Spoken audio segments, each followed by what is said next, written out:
Welcome to hash junction. വീണ്ടും ഒരു വീഡിയോയിലേക്ക് സ്വാഗതം. കഴിഞ്ഞ കുറച്ച് ഭാഗങ്ങളിൽ നമ്മൾ ഡിസ്കസ് ചെയ്തുകൊണ്ടിരിക്കുന്നത് എന്താണെന്ന് വെച്ച് കഴിഞ്ഞാൽ സേവിങ്സ് അക്കൗണ്ടിനെ കുറിച്ച്, ഫിക്സഡ് ഡിപ്പോസിറ്റിനെ കുറിച്ച്, ഫിക്സഡ് ഡിപ്പോസിറ്റ് എങ്ങനെയാണ് ഇൻട്രസ്റ്റ് റേറ്റ് കാൽക്കുലേറ്റ് ചെയ്യുന്നത്, അതുകൂടാതെ തന്നെ നമ്മൾ റെക്കറിംഗ് ഡെപ്പോസിറ്റിനെ കുറിച്ചൊക്കെ ഡിസ്കസ് ചെയ്തു. ഫിക്സഡ് ഡിപ്പോസിറ്റിനെ കുറിച്ച് പറഞ്ഞപ്പോൾ തന്നെ ഫിക്സഡ് ഡിപ്പോസിറ്റ് നിങ്ങൾ തുടങ്ങുമ്പോൾ ശ്രദ്ധിക്കേണ്ട കാര്യങ്ങൾ എന്തൊക്കെയാണ്, ഫിക്സഡ് ഡിപ്പോസിറ്റിൽ ഇൻട്രസ്റ്റ് റേറ്റ് എങ്ങനെയാണ് കാൽക്കുലേറ്റ് ചെയ്യുന്നതെന്നും ഒക്കെ ഡിസ്കസ് ചെയ്തു. പിന്നെ കഴിഞ്ഞ വീഡിയോയിൽ നമ്മൾ ഡിസ്കസ് ചെയ്തിട്ടുണ്ടായിരുന്നത് സേവിങ്സ് അക്കൗണ്ടിനെ കുറിച്ചാണ് ഡിസ്കസ് ചെയ്തിരുന്നത്. എങ്ങനെയാണ് നിങ്ങൾ സേവിങ്സ് അക്കൗണ്ട് നിങ്ങൾക്ക് ഓപ്പൺ ചെയ്യാൻ പറ്റുന്നത്, savings account interest rate calculation ഇതിന് മുന്നിലുള്ള ഒരു വീഡിയോയിൽ തന്നെ നമ്മൾ ഡിസ്കസ് ചെയ്തിട്ടുണ്ടായിരുന്നു. അപ്പോൾ ഇപ്പോൾ ഞാൻ പറയാൻ പോകുന്നത് നിങ്ങൾക്ക് എങ്ങനെ ഒരു ഫിക്സഡ് ഡിപ്പോസിറ്റ് അക്കൗണ്ട് സ്റ്റാർട്ട് ചെയ്യാം എന്നുള്ളതാണ് പറയാൻ പോകുന്നത്. അപ്പോൾ ആദ്യം തന്നെ റിക്വസ്റ്റ് ഉണ്ട്, നിങ്ങൾ ഈ ചാനൽ ഇതുവരെ സബ്സ്ക്രൈബ് ചെയ്തിട്ടില്ലെങ്കിൽ ഇപ്പോൾ തന്നെ സബ്സ്ക്രൈബ് ചെയ്യണം. അതുകൂടാതെ ബെൽ ഐക്കൺ കൂടി എനേബിൾ ചെയ്ത് കഴിഞ്ഞാൽ ഒരു വീഡിയോ അപ്ലോഡ് ചെയ്യുമ്പോൾ തന്നെ നിങ്ങൾക്ക് നോട്ടിഫിക്കേഷൻ കിട്ടും, ഇമ്മീഡിയറ്റ്ലി അത് കാണാനും സാധിക്കും. അപ്പോൾ ഫിക്സഡ് ഡിപ്പോസിറ്റിനെ കുറിച്ചുള്ള മുന്നേ ഉള്ള വീഡിയോസിൽ തന്നെ ഞാൻ വളരെ ഡീറ്റെയിൽ ആയിട്ട് എങ്ങനെയാണ് ഫിക്സഡ് ഡിപ്പോസിറ്റ് വർക്ക് ചെയ്യുന്നതെന്നും എങ്ങനെയാണ് ഫിക്സഡ് ഡിപ്പോസിറ്റിന് ഇൻട്രസ്റ്റ് റേറ്റ് കാൽക്കുലേഷൻ, പിന്നെ അതുപോലെ തന്നെ അതിൽ നിന്ന് എങ്ങനെ ടാക്സ് കാൽക്കുലേറ്റ് ചെയ്യുന്നു എന്നൊക്കെ പറഞ്ഞിട്ടുണ്ടായിരുന്നു. നിങ്ങൾ ഈ വീഡിയോ ഒന്നും കണ്ടിട്ടില്ലെങ്കിൽ നിങ്ങൾക്ക് ഈ വീഡിയോ കണ്ടതിന് ശേഷം ആ വീഡിയോ ഒക്കെ കണ്ടു കഴിഞ്ഞാൽ നിങ്ങൾക്ക് ഫിക്സഡ് ഡിപ്പോസിറ്റിനെ കുറിച്ച് വളരെ ഇൻഡെപ്ത് ആയിട്ടുള്ള കാര്യങ്ങൾ നിങ്ങൾക്ക് മനസ്സിലാവും. ഇപ്പോൾ ഞാൻ പറയാൻ പോകുന്നത് നിങ്ങൾക്ക് ഐഡിയൽ ആയിട്ടുള്ള ഒരു ഫിക്സഡ് ഡിപ്പോസിറ്റ് അക്കൗണ്ട് എങ്ങനെ സ്റ്റാർട്ട് ചെയ്യാം, എങ്ങനെ നിങ്ങൾക്ക് ഒരു ബാങ്കിൽ പോയിട്ട് ഫിക്സഡ് ഡിപ്പോസിറ്റ് അക്കൗണ്ട് ഓപ്പൺ ചെയ്യാം എന്നുള്ളതാണ്. അപ്പോൾ അത് പറയുന്നതിന് മുമ്പ് ഈ പ്രധാനപ്പെട്ട ഒരു കാര്യം എന്ന് വെച്ചാൽ നിങ്ങളൊരു ഫിക്സഡ് ഡിപ്പോസിറ്റ് ഓപ്പൺ ചെയ്യുന്നതിന് മുമ്പ് ശ്രദ്ധിക്കേണ്ടതായിട്ടുള്ള കാര്യങ്ങൾ അതൊക്കെ തന്നെ മുന്നിലത്തെ വീഡിയോയിലൊക്കെ ഞാൻ വിശദമായിട്ട് പറഞ്ഞിട്ടുണ്ട്. അപ്പോൾ അതിനെക്കുറിച്ച് കൂടുതലായിട്ടൊന്നും പറയുന്നില്ല. ബട്ട് എളുപ്പത്തിൽ നിങ്ങൾ ശ്രദ്ധിക്കേണ്ടത് അതിൻ്റെ ഫിക്സഡ് ഡിപ്പോസിറ്റിൻ്റെ ഇൻട്രസ്റ്റ് റേറ്റ് കാൽക്കുലേഷൻ എത്രയാണോ നിങ്ങൾ പെർട്ടിക്കുലർ ഒരു ബാങ്ക് ചൂസ് ചെയ്യുകയാണെങ്കിൽ അത് എത്ര ഇൻട്രസ്റ്റ് റേറ്റ് പ്രൊവൈഡ് ചെയ്യുന്നു, അവരെങ്ങനെയാണ് ഇൻട്രസ്റ്റ് റേറ്റ് കാൽക്കുലേറ്റ് ചെയ്യുന്നത്, പിന്നെ നിങ്ങളുടെ ഒരു ഒബ്ജക്റ്റീവ് എന്താണ്. ഇത് ഞാൻ മുമ്പ് ഡിസ്കസ് ചെയ്തിട്ടുണ്ടായിരുന്നില്ല, പക്ഷെ ഇപ്പോൾ അത് ഞാൻ പറയാം. നിങ്ങൾ ഫിക്സഡ് ഡിപ്പോസിറ്റ് ഓപ്പൺ ചെയ്യുമ്പോൾ നിങ്ങൾ എന്ത് പർപ്പസിനാണ് ഓപ്പൺ ചെയ്യുന്നതെന്ന് നിങ്ങൾ ആദ്യം തന്നെ ആലോചിക്കേണ്ടതുണ്ട്. അതായത് നിങ്ങളുടെ കയ്യിൽ കുറച്ച് പൈസ ഉണ്ട്, അത് നിങ്ങൾക്ക് അറിയാവുന്ന പോലെ തന്നെ ഒരു 7 ദിവസം മുതൽ ഒരു 10 വർഷം വരെ ആണെങ്കിൽ നിങ്ങൾക്ക് ഫിക്സഡ് ഡിപ്പോസിറ്റ് ഇടാൻ പറ്റും. പക്ഷേ നിങ്ങൾ ഓപ്പൺ ചെയ്യുന്നതിന് മുമ്പ് തന്നെ മനസ്സിലാക്കേണ്ടത് ഈ പൈസ നിങ്ങൾക്ക് എത്ര നാളത്തേക്കാണ് ഈ ക്യാഷിന്റെ ആവശ്യമുള്ളത്, ഇതിന്റെ ആക്സസ് എപ്പോഴാണ് വേണ്ടത്. ഉദാഹരണത്തിന് നിങ്ങൾ ഒരു 5 ലക്ഷം രൂപയാണ് ഫിക്സഡ് ഡിപ്പോസിറ്റ് ഇടാൻ പോകുന്നതെന്ന് വിചാരിക്കുക. പക്ഷേ ഈ 5 ലക്ഷം നിങ്ങൾക്ക് എന്ത് പർപ്പസിനാണ് നിങ്ങൾ ഡെപ്പോസിറ്റ് ചെയ്യുന്നത്. കാരണം നിങ്ങൾക്ക് ചിലപ്പോൾ 2 വർഷം കഴിഞ്ഞിട്ടാണ് അത് വേണ്ടതെങ്കിൽ നിങ്ങൾ 2 വർഷത്തിൽ കൂടുതലുള്ള ഒരു ഫിക്സഡ് ഡിപ്പോസിറ്റ് അത് ഇട്ടിട്ട് കാര്യമില്ല. കാരണം ചിലപ്പോൾ നിങ്ങൾ 2 വർഷം മുമ്പ് എടുക്കാൻ പോകുമ്പോഴത്തേക്ക് തന്നെ അതിനകത്ത് നിങ്ങൾക്ക് പെനാൽറ്റി കൊടുക്കേണ്ടി വരും. അപ്പോൾ അതുകൊണ്ട് അത് ഫിക്സഡ് ഡിപ്പോസിറ്റ് ഇട്ടതുകൊണ്ട് യാതൊരു ഉപയോഗം ഉണ്ടാവില്ല. അപ്പോൾ മനസ്സിലാക്കേണ്ടതെന്ന് വെച്ചാൽ നിങ്ങളുടെ പർപ്പസ് എന്താണ്, നിങ്ങളുടെ ഗോൾ എന്താണ് ഈ ഒരു ഫിക്സഡ് ഡിപ്പോസിറ്റ് ഇടുന്നത്, ഈ ക്യാഷ് നിങ്ങൾക്ക് എന്നാണ് ആക്സസ് ചെയ്യേണ്ടത് എന്നുള്ളത് വളരെ ഫണ്ടമെന്റൽ ആയിട്ടുള്ള കാര്യമാണ്. അപ്പോൾ നിങ്ങൾ ഫിക്സഡ് ഡിപ്പോസിറ്റ് ഓപ്പൺ ചെയ്യുന്നതിന് മുമ്പ് തന്നെ അത് പ്രത്യേകം ശ്രദ്ധിക്കേണ്ടതാണ്.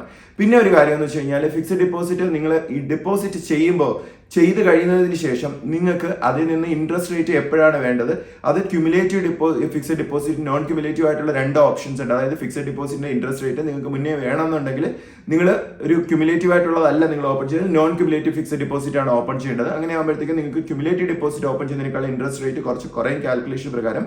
ബിക്കോസ് നിങ്ങൾ ഇൻട്രസ്റ്റ് റേറ്റ് മുന്നേ ആക്സസ് ചെയ്യുന്നതുകൊണ്ട് ക്യുമുലേറ്റീവ് ഡിപ്പോസിറ്റ് ആകുമ്പോൾ നിങ്ങൾക്ക് കോമ്പൗണ്ട് റേറ്റിൽ നിങ്ങൾക്ക് ഇൻട്രസ്റ്റ് റേറ്റ് കാൽക്കുലേറ്റ് ചെയ്ത് കിട്ടും. അപ്പോൾ നിങ്ങളുടെ ഗോൾ, നിങ്ങൾ എന്ത് പർപ്പസിനാണ് ഫിക്സഡ് ഡിപ്പോസിറ്റ് ചൂസ് ചെയ്യുന്നത് എന്നുള്ളത് വളരെ ഇമ്പോർട്ടന്റ് ആയിട്ടുള്ള ഒരു കാര്യമാണ്.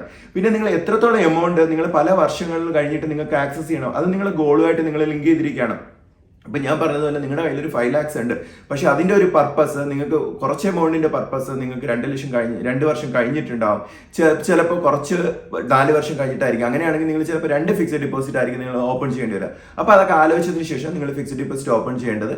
പിന്നെ ഈ പറഞ്ഞതുപോലെ വിഡ്രോ ചെയ്യുമ്പോഴുള്ള പെനാൽറ്റി, അപ്പോൾ നമ്മൾ വിഡ്രോ ചെയ്യുമ്പോൾ അതിനകത്ത് ഒരു പെനാൽറ്റി ബാങ്ക് എടുക്കുമെന്ന് ഞാൻ പറഞ്ഞു. പക്ഷേ നിങ്ങൾക്ക് ചിലപ്പോൾ ലോണായിട്ട് എടുക്കേണ്ടി വരും. അപ്പോൾ ലോണായിട്ട് എടുക്കുകയാണെങ്കിൽ എത്രയാണ് ഇൻട്രസ്റ്റ് റേറ്റ് കാൽക്കുലേഷൻ എന്നൊക്കെ മുമ്പ് തന്നെ നിങ്ങൾ ചോദിച്ചു വെച്ച് കഴിഞ്ഞാൽ നിങ്ങൾക്ക് അത് വളരെ ക്ലിയർ ആയിരിക്കും.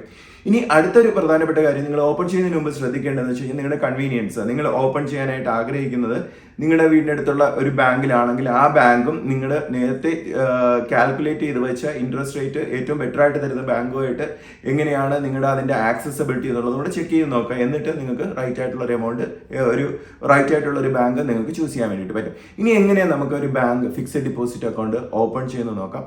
ആദ്യം നമുക്ക് പ്രധാനപ്പെട്ട ഒരു കാര്യം മനസ്സിലാക്കേണ്ടതെന്ന് വെച്ചാൽ നിങ്ങൾക്ക് ഒരു ഫിക്സഡ് ഡിപ്പോസിറ്റ് അക്കൗണ്ട് ഓപ്പൺ ചെയ്യുമ്പോൾ നിങ്ങൾക്ക് ഒരു സേവിങ്സ് അക്കൗണ്ട് വേണം എന്നൊരു നിർബന്ധമില്ല.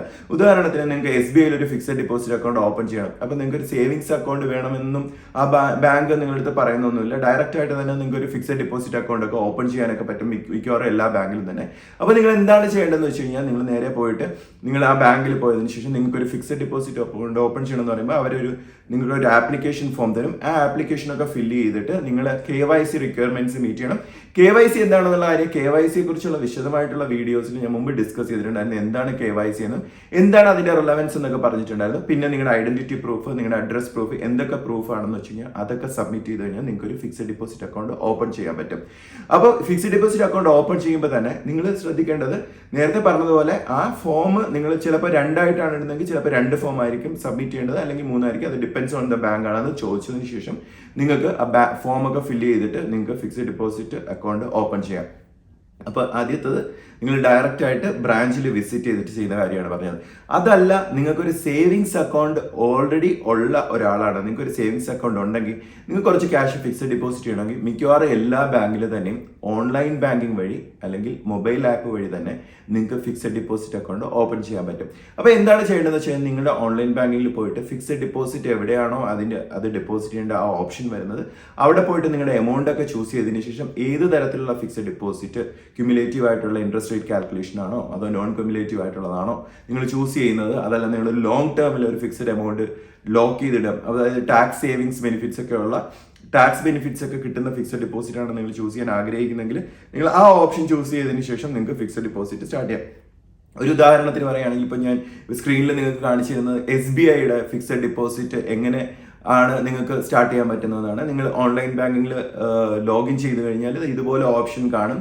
അതിൽ ക്ലിക്ക് ചെയ്തതിന് ശേഷം നിങ്ങൾക്ക് വളരെ പെട്ടെന്ന് തന്നെ നിങ്ങൾക്ക് ഫിക്സഡ് ഡിപ്പോസിറ്റ് സ്റ്റാർട്ട് ചെയ്യാൻ വേണ്ടിയിട്ട് വരും. അപ്പോൾ ഓൺലൈൻ ബാങ്കിങ് ഉള്ളതുകൊണ്ട് തന്നെ ഇപ്പോൾ ഫിക്സഡ് ഡിപ്പോസിറ്റ് സ്റ്റാർട്ട് ചെയ്യുന്നത് വളരെ എളുപ്പത്തിൽ തന്നെയാണ് സാധിക്കുന്നത്. മുമ്പത്തെ പോലെ നിങ്ങൾ ബ്രാഞ്ചിലൊന്നും തന്നെ വിസിറ്റ് ചെയ്യേണ്ടതില്ല. പക്ഷേ ഫണ്ടമെന്റലി നിങ്ങൾ ശ്രദ്ധിക്കേണ്ടത് നിങ്ങൾ എത്ര എമൗണ്ട് ആണ് സ്റ്റാർട്ട് ചെയ്യാൻ പോകുന്നത്. ആദ്യം തന്നെ നമ്മൾ തുടങ്ങുന്നതിന് മുമ്പ് തന്നെ നിങ്ങൾക്ക് അതിനെക്കുറിച്ച് വ്യക്തമായ ഒരു ധാരണ ഇല്ലെങ്കിലുള്ള പ്രോബ്ലം എന്ന് പറഞ്ഞാൽ നിങ്ങൾ ഇടയ്ക്ക് പോയിട്ട് അത് വിഡ്രോ ചെയ്യുമ്പോൾ നിങ്ങൾക്ക് ഇത്രയും നാൾ ആ ക്യാഷ് അവിടെ ലോക്ക് ചെയ്തിട്ടതുകൊണ്ട് തന്നെ യാതൊരു ഗുണവും ഇല്ലാതായിപ്പോൾ. അപ്പോൾ ഇത് സ്റ്റാർട്ട് ചെയ്യുന്നതിന് മുന്നേ തന്നെ നിങ്ങൾക്ക് ഒരു വ്യക്തമായിട്ടുള്ള ധാരണ, എത്ര എമൗണ്ട് എത്ര നാൾ കഴിഞ്ഞ് എനിക്ക് ആക്സസിബിലിറ്റി വേണ്ടി വരും എന്നൊക്കെ ഒരു ധാരണ ഉണ്ടെങ്കിൽ നിങ്ങൾക്ക് ആ ക്യാഷ് അതനുസരിച്ച് പ്ലാൻ ചെയ്യാം, അതനുസരിച്ച് ഫിക്സഡ് ഡിപ്പോസിറ്റ് ഓപ്പൺ ചെയ്യാൻ പറ്റും. പക്ഷേ ചിലപ്പോൾ അൺസേർട്ടൺ ആയിട്ടുള്ള നിങ്ങൾ പ്രതീക്ഷിക്കാതിരിക്കുന്ന കാര്യങ്ങളുടെ സമയത്ത് നിങ്ങൾക്ക് അത് ആക്സസ് ചെയ്യേണ്ടതുള്ളത് കൊണ്ട് തന്നെ ചിലപ്പോൾ അന്ന് ലോണായിട്ടോ അല്ലെങ്കിൽ നിങ്ങൾ പെനാൽറ്റി ഒക്കെ സാക്രിഫൈസ് ചെയ്തിട്ട് നിങ്ങൾക്ക് അത് വിഡ്രോ ചെയ്യാൻ വേണ്ടിയിട്ട് പറ്റും. ഇങ്ങനെയൊക്കെയാണ് നിങ്ങൾക്ക് ഫിക്സഡ് ഡിപ്പോസിറ്റ് അക്കൗണ്ട് യഥാർത്ഥത്തിൽ ഒരു ബാങ്കിൽ ഓപ്പൺ ചെയ്യാൻ പറ്റുന്നതെന്ന് വെച്ചാൽ. ഇനി എങ്ങനെ നിങ്ങളൊരു ബാങ്ക് ചൂസ് ചെയ്യണം എന്നുള്ളത് ഞാൻ ഈ ഫിക്സഡ് ഡിപ്പോസിറ്റിനെ കുറിച്ച് പറഞ്ഞ സമയത്ത് പറഞ്ഞു. ഓരോ ബാങ്കും എങ്ങനെയാണ് ഇൻട്രസ്റ്റ് റേറ്റ് കാൽക്കുലേറ്റ് ചെയ്യുന്നതെന്നും ഓരോ ബാങ്കിലും ഏതൊക്കെ തരത്തിലുള്ള ഫിക്സഡ് ഡിപ്പോസിറ്റ്സ് ഉണ്ടെന്നുള്ളത് നമ്മൾ വളരെ ഡീറ്റെയിൽ ആയിട്ട് ഡിസ്കസ് ചെയ്തിട്ട് നിങ്ങൾ ആ വീഡിയോസ് ഒന്ന് ആക്സസ് ചെയ്ത് കഴിഞ്ഞാൽ നിങ്ങൾക്ക് അതിനെക്കുറിച്ച് ഒരു ധാരണ കിട്ടും.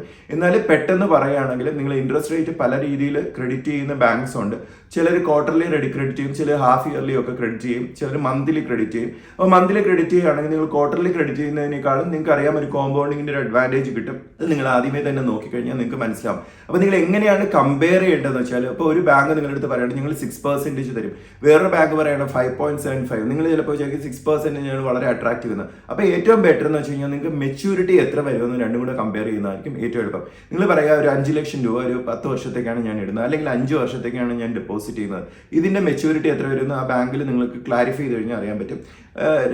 ഈ 5.75 കൂടെ നിങ്ങൾ കാൽക്കുലേറ്റ് ചെയ്യുമ്പോൾ അറിയാം. കാരണം രണ്ടിന്റെ മെത്തേഡ് ഡിഫറെന്റ് ആണെങ്കിൽ നിങ്ങൾക്ക് മെച്യൂരിറ്റി കാൽക്കുലേറ്റ് ചെയ്യുമ്പോഴേക്കും അറിയാൻ പറ്റും. അപ്പോൾ രണ്ടും അങ്ങനെ മെച്യൂരിറ്റി ബെനിഫിറ്റ്സ് കാൽക്കുലേറ്റ് ചെയ്ത് തുടങ്ങുമ്പോൾ നിങ്ങൾക്ക് ആദ്യമേ തന്നെ ഒരു വ്യക്തമായിട്ടുള്ള ഒരു ധാരണ നിങ്ങൾക്ക് കിട്ടും ഫിക്സഡ് ഡിപ്പോസിറ്റിനെ കുറിച്ച്, ഫിക്സഡ് ഡിപ്പോസിറ്റിന്റെ മെച്യൂരിറ്റിയെ കുറിച്ച്, ഏത് ബാങ്കിലാണ് നിങ്ങൾ ഓപ്പൺ ചെയ്യേണ്ടതിനെ കുറിച്ചും.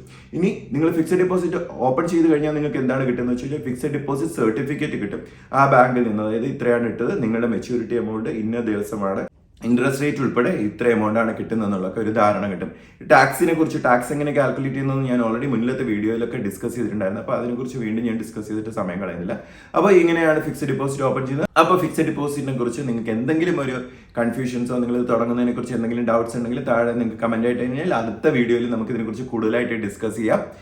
അപ്പോൾ വീണ്ടും നേരത്തെ പറഞ്ഞതുപോലെ നിങ്ങൾ ഈ ചാനൽ ഇതുവരെ സബ്സ്ക്രൈബ് ചെയ്തിട്ടില്ലെങ്കിൽ ഇപ്പോൾ തന്നെ സബ്സ്ക്രൈബ് ചെയ്യണം. അതുകൂടാതെ ബെല്ലൈക്കൺ കൂടി എന്നെ വിളിച്ചു കഴിഞ്ഞാൽ ഒരു വീഡിയോ അപ്ലോഡ് ചെയ്യുമ്പോൾ തന്നെ നിങ്ങൾക്ക് നോട്ടിഫിക്കേഷൻ കിട്ടും, ഇമീഡിയറ്റ്ലി അത് കാണാൻ സാധിക്കും.